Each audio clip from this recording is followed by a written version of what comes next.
बिस्मिल्लाहिर्रहमानिर्रहीम। नाज़रीन अस्सलाम से मैं इकबाल जंजो। नाज़रीन 2 दिन का जो गैप था उसकी वजह ये थी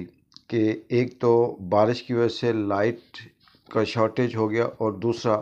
पाकिस्तान के अंदर जो मस्करे मुसल्लत हैं उन्होंने अपनी कारकर्दगी दिखाने के लिए वो जो वीपीएन जिससे हम वीडियो या यूट्यूब या एक्स को चलाने के लिए वीपीएन कनेक्ट करते थे उसको भी बंद कर दिया, बैन कर दिया, जिसकी वजह से नेट कनेक्टिविटी में बहुत से इश्यूज थे। लेकिन बात आज आपसे शेयर करेंगे कि पाकिस्तान के अंदर से तो कोई अच्छी खबर आने की अब उम्मीद इसलिए नहीं है कि पाकिस्तान उस नहज पे पहुंच चुका है कि हम इसके चारों तरफ से देखें तो अजाब ही अजाब है। वो अजाब कुदरत की तरफ से स्मोक या फिर वो जो पंजाब के अंदर जो धुंध है, जिस तरह से वहाँ का जो एक्यू लेवल है, जो हवा के अंदर जो उसकी क्वालिटी है, उसके अंदर सांस लेना भी मुश्किल है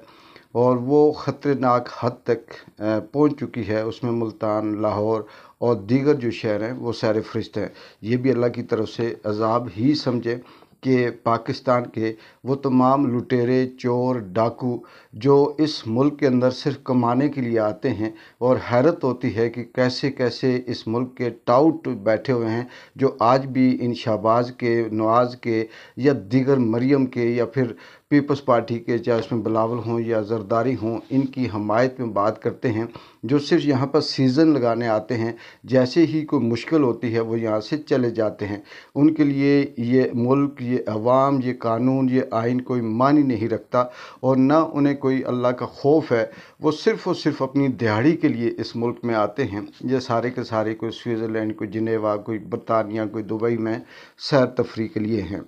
लेकिन दूसरी तरफ अगर हम देखें,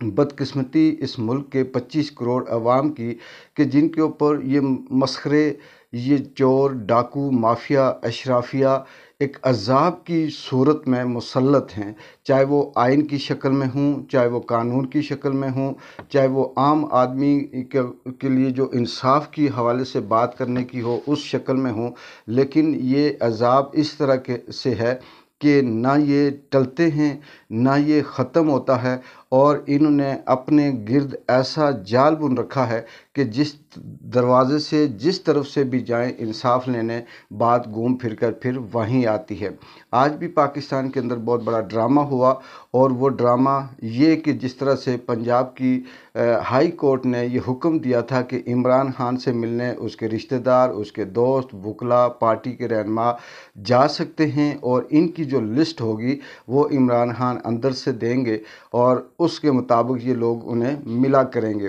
आज जो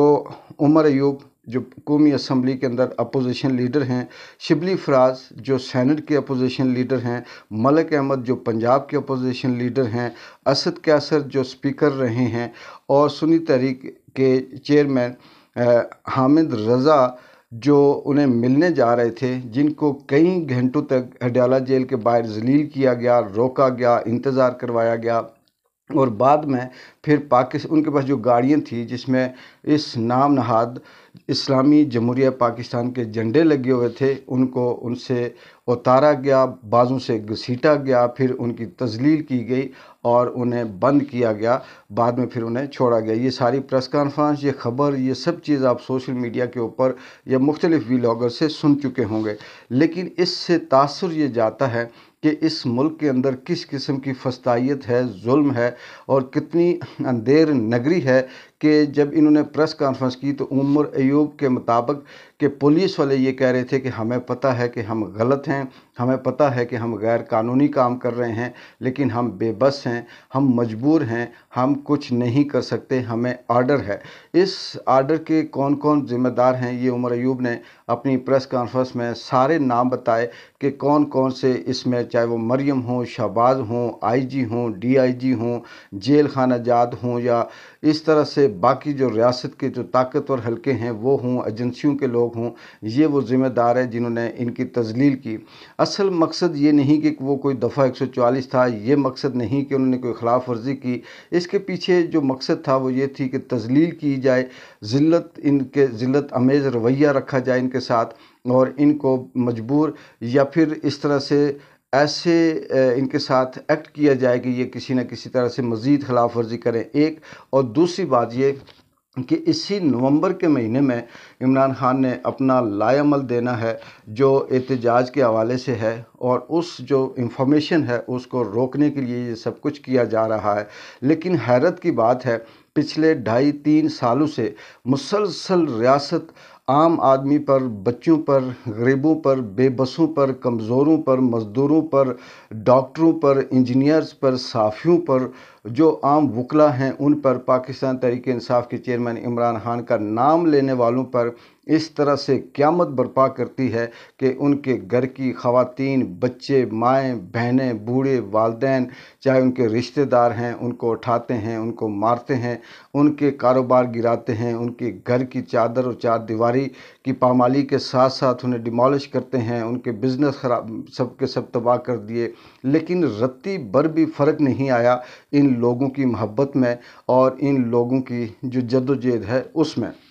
اس سے یہ اندازہ ہوتا ہے کہ ریاست یہ سمجھ چکی ہے کہ ہم ننگے ہو گئے، ہم اب کمزور ہو گئے، ہم بدنام ہو گئے، تو اس بدنامی میں، اس ننگے پن میں جتنا بھی آگے جا سکتے ہیں جانا چاہیے۔ اس محبت یا اس طرح کی جو ان کا جو ظلم ہے، کس طرح سے ریاست کا ظلم، ریاست کی طاقت ایک کمزور شخص کے آگے بے بس اور ہار چکی ہے، کہ آپ سوابی کے اندر وہ جو بچہ، وہ جو شخص تھا، نوجوان لڑکا تھا جس کی ویڈیو وائرل ہے، جس نے یہ کہا کہ میرے والد صاحب بلوچستان میں ایف سی کے اندر ملازم تھے اور وہ وہاں پر شہید ہو گئے، اور ان کی جگہ پر میں درخواست دے کر ملازمت لینے، انٹرویو دینے آیا تھا، مجھے اسلام آباد بھیجا گیا، میں رستے میں تھا، میرے ہاتھ میں درخواست بھی تھی اور ٹکٹ بھی تھا گاڑی کا، لیکن 9 مئی کے بہانے مجھے وہاں سے اٹھایا گیا، 1 سال 40 دن اٹک جیل میں وہ بند رہا، اس کے اوپر تشدد کیا گیا، اس کے بازو معذور تھے، اس کے گوشت اس کے جسم کے ساتھ نہیں تھا۔ وہ شخص صرف یہ کہہ رہا تھا، وہ بچہ یہ کہہ رہا تھا کہ مجھے کہہ رہے تھے کہ تم پاکستان تحریک انصاف کے کسی شخص کے خلاف ویڈیو بناؤ کہ اس نے ہمیں بھیجا، اس نے کہا کہ میں نے انکار کیا، پھر انہوں نے ظلم کیا۔ 1 سال 40 دن کے بعد جب وہ رہا ہوا، گھر پہنچا، اور ماں اس وقت اس کی گھر میں روٹیاں پکا رہی تھی بقول اس کے، اور وہ اٹھی، اس نے دیکھا اپنے بیٹے کو، گلے لگایا، اور پھر بقول اس کے کہ اس کی ماں نے اس کے جو اس کا سر تھا اس بچے کے کندھے پہ رکھا ہوا تھا، اور 10 منٹ کے اندر اس کی روح پرواز کر گئی اور وہ وہاں پر اللہ کو پیاری ہو گئی۔ وہ بچہ جب سنا رہا تھا بات تو حیرت انگیز طور پر پاؤں سے زمین کھسک رہی تھی،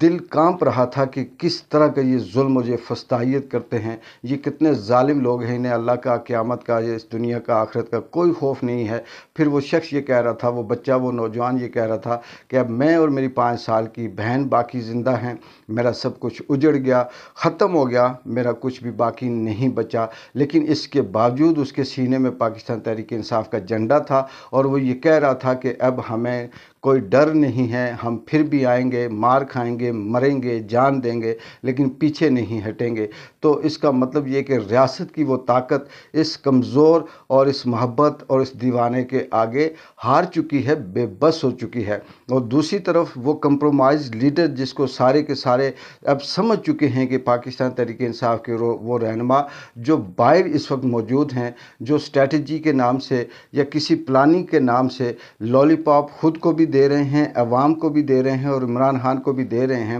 شیر افضل مروت نے یہ کہا، اس کی ویڈیو بھی وائرل ہے، کہ یہ جو ظلم ہو رہا ہے، یہ جو زیادتی ہے، یہ جو کیس عمران خان پہ بنے، اس کی ذمہ دار سوشل میڈیا واریر یا سوشل میڈیا کے ایکٹیوسٹ ہیں۔ کہنا وہ سوشل میڈیا کے دہشت گرد کہنا چاہ رہا تھا، لیکن چلیں اس نے سوشل میڈیا ایکٹیوسٹ کہا۔ اس نے کہا کہ ان کی بیانات کی وجہ سے، ان کی پوسٹوں کی وجہ سے، ان کی اس تحریک کی وجہ سے ہمارے اوپر یا پاکستان تحریک انصاف کے اوپر ظلم ہوتا ہے۔ یہ شیر افضل مروت کے الفاظ نہیں ہیں، یہ شیر افضل مروت کا خیال نہیں ہے، یہ شیر افضل مروت کی اپنا نظریہ یا سوچ نہیں ہے۔ وہ اچھی طرح سے جانتا ہے کہ ये सोशल मीडिया ना होता तो किसी को क्या पता चलता कि शेर अफजल मरवत कौन है। ये सोशल मीडिया ना होता तो आज पाकिस्तान तहरीक इंसाफ की वो जो मकबूलियत है वो ना होती। असल मसला ये नहीं है कि सोशल मीडिया जो इस मुल्क के अंदर बकौल शेर अफजल मरवत के वो ज़िम्मेदार है। असल मकसद ये है कहने का कि किसी न किसी तरह से सोशल मीडिया को पाकिस्तान तहरीक इंसाफ से दूर किया जाए या नफ़रत पैदा की जाए। लेकिन बिल्कुल इसी तरह से जैसे आम आदमी, मज़दूर, डॉक्टर, इंजीनियर, सहाफ़ी, बोलने वाला, आम चाहने वाला जो बात को समझ चुका है, वो इमरान खान का नाम लेने के लिए, उसके नाम पे मरने के लिए तैयार है। अपने माँ बाप, बहन भाई, ख़ानदान सबकी कुर्बानियाँ वो दे चुका है, लेकिन वो पीछे नहीं हट रहा। इसी तरह से सोशल मीडिया के जितने भी एक्टिविस्ट हैं जो पाकिस्तान तहरीक इंसाफ के वॉलंटियरली आकर काम करते हैं, उनके ऊपर जितने मर्ज़ी इल्ज़ामात लगा दो, वो बात को समझते हैं, वो समझ चुके हैं। इनके कहने पे वो किसी सूरत भी ना दरार पैदा होगी और ना वो पीछे हटेंगे, और वो जो असल चीज़ है वो सारी की सारी सामने लाते रहेंगे। आखिर में सवाल ये पैदा होता है कि रियासत को आखिर ये सब कुछ करने के बाद क्या मिलता है? क्या वो कामयाब हुई है? क्या इमरान खान का बयानिया रोक सकी? क्या इमरान खान के लिए लोगों के दिलों में नफ़रत पैदा कर सकी? क्या उसकी किसी जद्दोजहद में कमी आई? क्या उसको तोड़ने में कोई इन्हें कामयाबी हासिल हुई? नहीं। इमरान खान को अब किसी सूरत भी ना इक़्तिदार चाहिए, ना कुर्सी चाहिए। उसने अपना नाम जो वर्ल्ड कप के अंदर जिस तरह से लिखवाया, सियासत का भी वर्ल्ड कप वो जीत चुका है, और अब उसे तारीख़ के अंदर अपने आप को रकम करना है। अब वो सिर्फ़ पाकिस्तान की तारीख़ का नहीं बल्कि पूरी दुनिया बैनुल-अक़वामी तारीख़ का वो हिस्सा है। और जितने ये जेलस, ये टाउट, ये लिफाफे, ये ब्रीफकेस लेने वाले, चाहे वो सहाफ़ी हों, सियासतदान हों, या ये मसखरे हों, ग़ुलाम हों, कठपुतलियाँ हों, ये जितने के जितने लोग हैं, ये सिर्फ़ बुग़्ज़ में अपनी ज़ात को बचाने के लिए उसके ख़िलाफ़ बोलते हैं। वरना सोहेल वड़ाई जैसे की क्या औकात है कि वो ऐसी ऐसी बातें करें, चाहे उसमें जो सलीम साफ़ी हो या दीगर जो इस तरह से जादे मेदे या ख्वाजे माजे हों, ये सारे के सारे असल कहानी तो जानते हैं, लेकिन बेबस इसलिए हैं कि इनके पास कुछ भी कहने के लिए नहीं है, और ये ऊँगियाँ बूँगियाँ मारकर कभी किसी को कंप्रोमाइज़ कहते हैं, कभी किसी को दहशतगर्द कहते हैं। जिस रियासत के अंदर पाकिस्तान के जो ख़ुद रियासती झंडा लगाकर अपोजिशन के अंदर बैठते हैं, जो पाकिस्तान की सबसे बड़ी सियासी जमात के रहनुमा हैं, वो पंजाब के अपोजिशन लीडर हैं, वो सेनेट के हैं, वो कौमी असम्बली के हैं, अगर उनके साथ हद तक अमेज़ रवैया इख्तियार करके उन्हें घसीटा जाता है, उन्हें बंद किया जाता है, तो इस रियासत के आगे आम आदमी फिर क्या बेचता है। और दूसरी तरफ पाकिस्तान की वो जो जोड़ियां हैं, वो जो चीखती हैं, जो अपने आप को कहती हैं कि हम बहुत कुछ कर रही हैं, वो टिकटॉकरें आजकल जिनेवा की और स्विट्ज़रलैंड की सैर में मशहूर हैं। किसी ने 2-2 बैग उठाए हुए हैं, और कोई ऐसी हरकतें कर रहे हैं कि अपनी आप को दिखाने के लिए जाली अपने साथ से बंदूक को उठाकर बैनर देकर सड़क के किनारे खड़े करके उनसे रट्टा लगवाकर चंद नारे लगाते हैं, लेकिन वो भी इतनी बुरी तरह से एक्सपोज हो जाते हैं शायद कि इनकी किस्मत में अब ज़िल्लत ही ज़िल्लत, रुसवाई है। और पाकिस्तान के ये जो मसखरे हैं, इनका वक्त अब थोड़ा है। रियासत की जो ताकत है वो कब तक रहेगी, ये भी आने वाला वक्त बताएगा। देखते हैं कि मज़ीद किस हद तक इमरान खान के साथ जुल्म किया जाएगा, तोशाखाना केस रोका जाएगा, अल-कादर ट्रस्ट को भी रोका जाएगा। इनकी जो ज़मानत के जो दिन हैं या जो उनकी तारीख़ होती है जिस दिन, उस दिन कभी जज छुट्टी पे है, कभी कोई छुट्टी पे है, ये सिर्फ़ और सिर्फ टेक्टस है। लेकिन बात वही है कि एक प्लानिंग इन मसखरों की है और एक प्लानिंग कुदरत की है। देखते हैं किसकी प्लानिंग जीतती है। इकबाल जंजो को इजाज़त दें। अल्लाह हाफ़िज़।